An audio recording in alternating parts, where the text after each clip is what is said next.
Hello အားလုံးမင်္ဂလာပါဒီနေ့လီယာနာကပေါ့နော်နောက်ခံတန်လေးပါဝိုက်တောင်းမှပါရှင် Okay ဒီနေ့လီယာနာရဲ့ squishy လေးပြမှာဖြစ်ပါတယ် squishy မှာနည်းနည်းပဲပြမှာပေါ့နော် Okay စလိုက်ကြရအောင်အင်းဆုံးအဓိကလက်တန့်စီစီရပါမယ်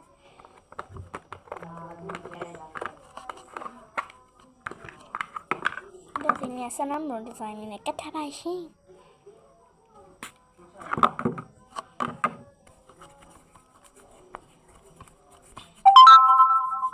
Okay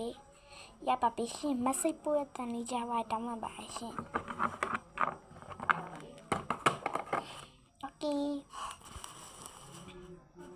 Okay ပေါ့နော်ဒီဟာလေးကတော့ဒီအဆင့်လေးခုက squishy ထည့်တဲ့အချိန်မှာသူကကိုကဒီကနာခွဲထားရပေါ့နော်အဆင့်မျိုးဒီဟာကြတော့ကိုကြိုက်တဲ့ဟာထည့်လို့ရအဆင့်ဒီက baby 3လို့ဘာ crime baby လို့ထည့်လို့ရ squishy အဆင့်ပေါ့နော်ဒီက cake squishy အဆင့်ဒါကတော့ဒီမျိုး၄တော့ squishy လေးထည့်တဲ့အဆင့်ဖြစ်ပါ Okay ပေါ့နော်အဲ့ဆိုဖွင့်ပြမယ်နော်ဒီအောက်ကစားပါ baby 3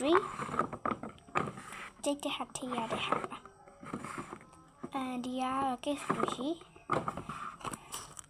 ဒီကတော့ဒီမျိုးပေါ့နော်ဒီမျိုးဘာညာကွက်ကစုံ squishy ပဲဖြစ်ပါတယ်အဲ့ဒါကြီးဖြစ်ပါရှင်တခုတသေးလေးတခုညှိပြပါမယ်ဒီဟာလေးရဲ့အဲ့လေးတခုညှိပြပါနော်တော့ rocket squishy လေးပဲဖြစ်ပါတယ်တော်ညှိလို့ကောင်းပါဒီဟာကျတော့သူကဖော့ထည့်ထားတာပါဒီကနာအကောင်လုံးတိတ်တင်နေပဲဒီမျိုးအပေါ်မှာ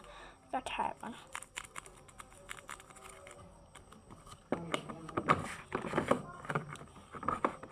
ကျစတာဒါလေးလာပြပါရှင်